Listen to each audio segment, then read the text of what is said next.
सपना ठाकुर, आप देख रहे हैं लाइव न्यूज दिल्ली। आइए रुक कर लेते हैं लाइव न्यूज दिल्ली की सुपरफास्ट खबरों की ओर। आम आदमी पार्टी ने आज सोमवार को चुनाव के लिए अपना मैनिफेस्टो कर दिया जारी। पार्टी ने दिल्ली के लोगों के लिए 15 गारंटी देने का किया वादा। इस गारंटी में रोजगार की गारंटी को भी किया गया है शामिल और इससे पहले भी पार्टी की ओर से अलग अलग कई वादों का ऐलान भी किया जा चुका है। पूर्वी दिल्ली के गाजीपुर में जले हुए शव के मामले में पुलिस ने 2 आरोपियों को किया गिरफ्तार। फिलहाल पुलिस मामले की जांच पड़ताल कर रही है। ग्रेटर नोएडा के सूरजपुर में एक युवक ने फ्लैट की बालकनी से कूदकर दे दी जान। अभी आत्महत्या की वजह नहीं आई सामने। फिलहाल पुलिस मौके पर पहुंच गई है और परिजनों को सूचित कर दिया गया। अपने ऊपर हुए कथित हमले की घटना पर उठाला विधानसभा क्षेत्र से कांग्रेस उम्मीदवार सुशांत मिश्रा ने कहा कि हम यानी कांग्रेस अनुमति लेकर पदयात्रा निकाल रहे थे। अचानक चुनाव आयोग के अधिकारी वहां आ गए और हमारी यात्रा रोकने की कोशिश की। दिल्ली के जंगपुरा में आम आदमी पार्टी के राष्ट्रीय संयोजक अरविंद केजरीवाल ने एक जनसभा को किया संबोधित। उन्होंने कहा कि इस बार फिर आम आदमी पार्टी की सरकार दिल्ली में आ रही है। ये बात सब लोग कह रहे हैं कि 2 सीट ऊपर नीचे हो, लेकिन सरकार आम आदमी पार्टी की ही आ रही है और हमारी सरकार में एक बार फिर से मनीष सिसोदिया डिप्टी सीएम होंगे। अगर डिप्टी सीएम आपके इलाके का होगा तो सारे काम उनके एक फोन कॉल पर ही हो जाएंगे। महाकुंभ पहुंचने से पहले केंद्रीय गृह मंत्री ने ट्वीट कर दी जानकारी। कहा, महाकुंभ सनातन संस्कृति की अविरल धारा का अद्वितीय प्रतीक है। उन्होंने कहा कि कुंभ समरसता पर आधारित हमारे सनातन जीवन दर्शन को दर्शाता है। पंजाब में अंबेडकर की मूर्ति तोड़े जाने को लेकर बीजेपी ने आम आदमी पार्टी और मान सरकार पर साधा निशाना। बीजेपी नेता संबित पात्रा ने कहा कि पंजाब में बाबा साहेब का अपमान हुआ है। संदीप दीक्षित ने दिल्ली की सीएम आतिशी और आप नेता संजय सिंह के खिलाफ मानहानि की शिकायत दायर की है। इस मामले में अब 6 फरवरी को सुनवाई होगी। पिछली सुनवाई में राउज एवेन्यू कोर्ट ने नोटिस भेजा था। पुलिस के मुताबिक कुंवर प्रणव सिंह चैंपियन की गिरफ्तारी हुई है, जिन्हें आज कोर्ट में पेश किया जाएगा। वहीं वर्तमान विधायक उमेश कुमार को हिरासत में ले लिया गया था, जिसे देर रात पूछताछ के बाद अब उन्हें सेफ जोन में रखा गया है। विधायक दफ्तर पर फायरिंग मामले में पूर्व विधायक प्रणव सिंह को कर लिया गया गिरफ्तार। सिंह ने विधायक उमेश कुमार के दफ्तर पर फायरिंग की थी। पुलिस आज प्रणव सिंह और उमेश कुमार को कोर्ट में पेश करेगी। पीएम मोदी आज एनसीसी की रैली को करेंगे संबोधित। दिल्ली के करियप्पा परेड ग्राउंड में शाम 4:30 बजे इस रैली का आयोजन होगा। अयोध्या में श्री राम जन्मभूमि मंदिर में पूजा अर्चना के लिए भक्तों की उमड़ी भीड़, तस्वीरें आई सामने। पद्मश्री पुरस्कार से सम्मानित लिबिया लोबो सरदेसाई ने कहा कि मैं भारत सरकार और गोवा सरकार दोनों का बहुत आभारी हूं। कर्नाटक के जेमिना मोगारू इलाके में एक स्क्रैप गोदाम में लगी भीषण आग। दमकल की गाड़ियां मौके पर मौजूद, अधिक विवरण की प्रतीक्षा। वहीं इस दौरान कई पुलिस फोर्स भी नजर आए। हरिद्वार जिले के खानपुर से निर्दलीय विधायक उमेश कुमार के खिलाफ पूर्व विधायक कुंवर प्रणव सिंह चैंपियन की पत्नी रानी देवरानी सिंह की शिकायत पर कई धाराओं में मुकदमा दर्ज किया गया। हमारा देश 76वां गणतंत्र दिवस हमारे देश ने बहुत ही धूमधाम से मनाया है। कश्मीर से लेकर कन्याकुमारी तक हर कोई 26 जनवरी के रंग में सराबोर रहा। इस दौरान देश की राजधानी दिल्ली में गणतंत्र दिवस 2025 के मौके पर कर्तव्य पथ पर भव्य झांकियां भी प्रस्तुत की गई। वहीं अगर हम बात करें झारखंड की झांकी की, तो ये इसलिए खास रही क्योंकि इस झांकी में मशहूर बिजनेसमैन रतन टाटा को श्रद्धांजलि दी गई।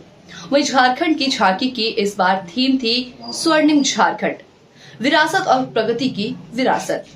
इस झांकी ने कई लोगों का ध्यान अपनी ओर आकर्षित किया। झारखंड की झांकी ने सभी को अपनी ओर काफी आकर्षित किया। इस दौरान महिला सशक्तिकरण की भी झांकी में झलक दिखाई दी। वहीं अगर बात करें झारखंड की झांकी की, तो ये इसलिए खास रही क्योंकि इस झांकी में मशहूर बिजनेसमैन रतन टाटा को श्रद्धांजलि दी गई।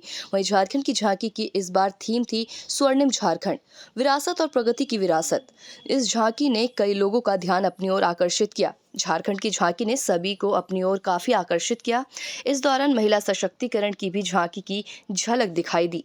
देश के सच्चे रतन थे रतन टाटा। भारत की आर्थिक उन्नति में महत्वपूर्ण योगदान। टाटा समूह का मानद चेयरमैन बनने के बाद से उन्होंने स्वयं को भले ही दैनिक कारोबारी गतिविधियों से अलग कर लिया हो, लेकिन वो भारत की आर्थिक उन्नति को लेकर सक्रिय थे और इसलिए उन्होंने कई स्टार्टअप को आगे बढ़ाने में भी मदद की। आपको बता दें कि रतन टाटा ने 9 अक्टूबर 2024 को आखिरी सांस ली थी। झारखंड की झांकी का मुख्य आकर्षण जमशेदपुर रहा था। जानकारी के लिए बता दें कि स्टील सिटी के नाम से इस शहर को जाना जाता है। जमशेदपुर के विकास में रतन टाटा की बहुत अहम भूमिका मानी जाती है। लोगों ने झारखंड की झांकी को काफ़ी पसंद किया। झारखंड की झांकी में औद्योगिक उपलब्धियों के अलावा झारखंड के पारंपरिक डांस, वहां की कारीगरी और कला को भी प्रस्तुत किया गया। आपको बता दें कि झारखंड राज्य में आदिवासी कारीगर अपनी कारीगरी के लिए जाने जाते हैं, इसलिए बार आदिवासी कारीगरों द्वारा बनाई गई सोहराई और खोबर पेंटिंग आकर्षण का केंद्र रही। वहीं झारखंड की झांकी में वुमेन एम्पावरमेंट को भी प्रस्तुत किया गया। झांकी में बताया गया कि झारखंड में रोजगार पैदा करने के लिए महिलाओं का भी बड़ा योगदान है। पाकिस्तान में भी अदनान का है कबीला। जानिए अदनान की पाकिस्तानी फैमिली के बारे में। अदनान सामी की पहली पत्नी ज़ेबा बख्तियार, जो एक बहुत ही खूबसूरत पाकिस्तानी एक्ट्रेस हैं। भले उनकी शादी सिर्फ 3 साल चली थी, लेकिन इन दोनों के अटूट प्यार की निशानी इनका एक बेटा भी है।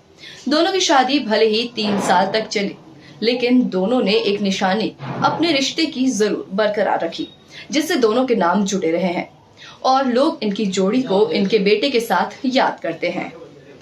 अदनान सामी का नाम इंडिया के बेस्ट सिंगर्स और म्यूजिक डायरेक्टर में गिना जाता है, जिनके गाने आपको प्यार की नई परिभाषा से परिचित कराते हैं। लेकिन उनके जीवन से जुड़े कई राज शायद आपको आज तक नहीं पता होंगे। तो आइए जानते हैं उनके जीवन के कुछ गहरे राज के बारे में। आपको बता दें कि अदनान सामी की पहली पत्नी फिल्म हिना से अपनी पहचान बनाने वाली पाकिस्तानी एक्ट्रेस ज़ेबा अख्तियार है।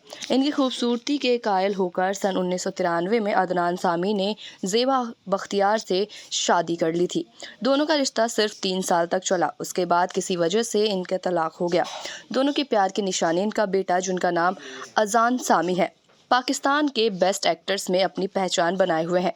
दोनों का रिश्ता सिर्फ 3 साल के बाद ही अपने आखिरी पड़ाव पर पहुंच गया था। अदनान सामी ने बहुत चाहा कि बेटे अजान सामी की कस्टडी उन्हें दे दी जाए, लेकिन कोर्ट के द्वारा बेटे की कस्टडी मां ज़ेबा बख्तियार को दे दी गई। यही वजह थी कि अदनान सामी का बेटा अजान सामी अपनी मां के साथ पाकिस्तानी नागरिक बनकर रह गया और पिता अदनान सामी ने भारत में अपनी नागरिकता हासिल कर ली।